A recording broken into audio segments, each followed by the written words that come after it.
State and local officials are marking the beginning of a project designed to change part of downtown New Haven. The project will close half of State Street between Trumbull and Water Streets. News 8's Kent Pierce has a look at what's to come.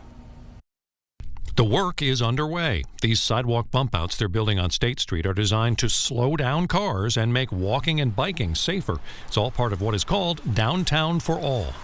This isn't about moving cars. This is about providing connections. Connections for the people who live in this community, who work in this community.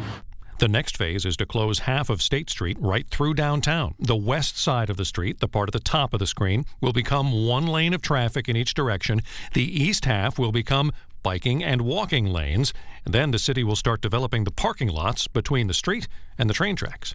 It creates a lot more buildable land downtown. We're really leaning into, in particular, building more residential. If they build on all those lots, the city is talking about more than 400 units of housing. Of course, turning parking lots into housing, especially affordable housing, is great for the state's goals of getting more people with a roof over their heads. But there's another important feature about building right here along State Street, and that is you've got the train station right there. Trying to lower emissions by building communities where people can walk and take public transit and bike to get around. And all of those goals are wrapped up in the Downtown for All vision. It would turn what is essentially a highway back into a neighborhood street. What we're doing is absolutely stitching the city back together when it was disconnected. But what about all those people who do still need to drive through the city to get to work?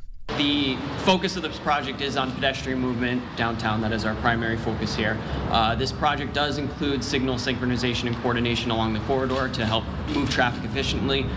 Changing the street has an estimated cost of $6.7 million. In New Haven, I'm Kent Pierce, News 8.